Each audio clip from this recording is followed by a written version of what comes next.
नमस्कार दोस्तों, आपका हमारे YouTube चैनल में स्वागत है। सभी दर्शकों को हमारी ओर से जय श्री कृष्ण।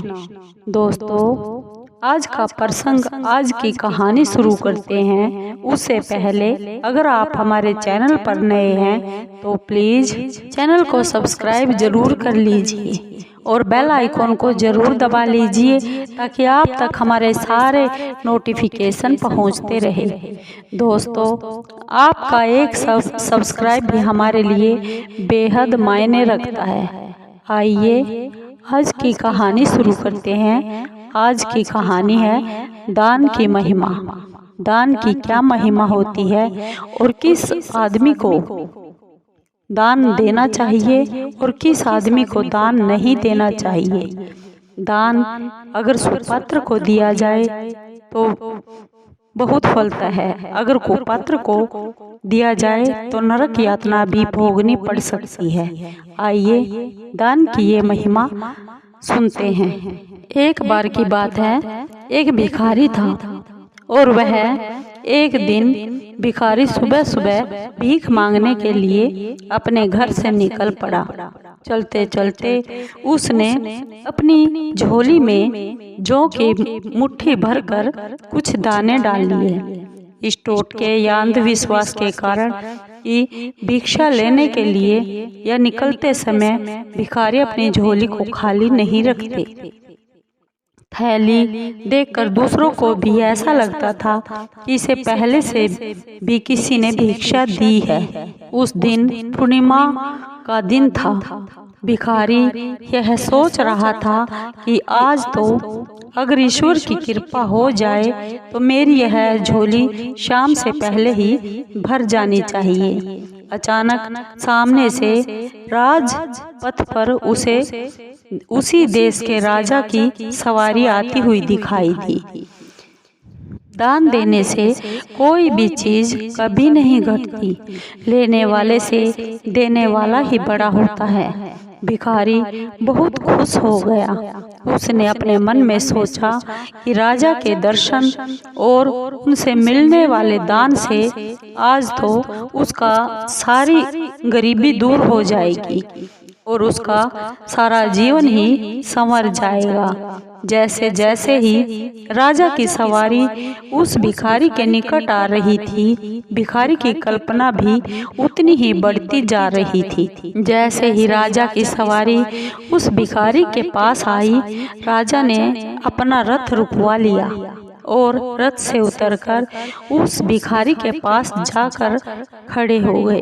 भिखारी की तो मानो सांसें ही अटक गई, लेकिन राजा ने उसे कुछ देने के बदले में उल्टा उसने अपनी एक बहुमूल्य चादर उस भिखारी के सामने फैला दी और भिखारी से भीख की याचना करने लगा। भिखारी को कुछ भी समझ नहीं आ रहा था, वह क्या करे या क्या ना करे। अभी वह भिखारी सोच ही रहा था कि राजा ने फिर से भिक्षा की याचना की।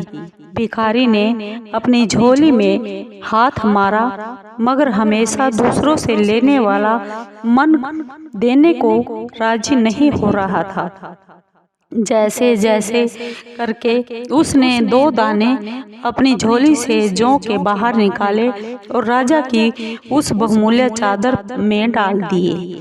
उस दिन हालांकि भिखारी ने जो 2 दाने जौ के डाल तो दिए, पर उसके मन में बहुत ही उद्विग्नता थी, क्योंकि वह देना नहीं चाहता था। हालांकि उस भिखारी को और दिनों से अधिक भीख मिली थी, लेकिन अपनी झोली में से जो 2 दाने जौ के दिए थे, उसका सारा दिन उसे दुख रहा। शाम को जब उसने अपनी झोली पलटी घर जाकर तो उसके आश्चर्य की सीमा ना रही।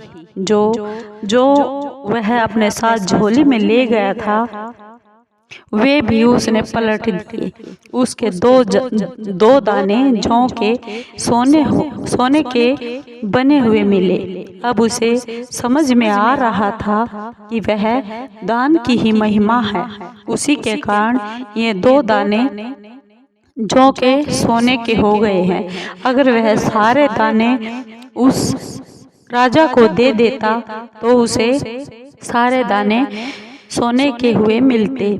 अब भिखारी को दान की महिमा समझ में आ गई और वह अब बहुत पछता रहा था। इसके लिए अब वह कुछ नहीं कर सकता था। वह समझ में आया कि जो ये 2 दाने सोने के हुए हैं, उस 2 दाने राजा को देने का ही कारण है। वह पछता कर बोला, काश उस समय उसने राजा को अगर जो और दे दिए होते तो आज 2 ही दाने सोने के ना हुए होते, क्योंकि उसकी देने की आदत थी ही नहीं। अब इसका मतलब यह हुआ कि देने का दिल हमें रखना चाहिए। हम ले तो लेते हैं, पर देते हुए हमारा दिल बहुत दुखी पाता है। इससे हमें आत्मिक संतुष्टि भी मिलती है और किसी की सहायता भी हो जाती है। दोस्तों, इसीलिए तो कहते हैं दान की महिमा बहुत बड़ी है। हमें दुखी, गरीब की सहायता और मदद जरूर करनी चाहिए जितना हो सके।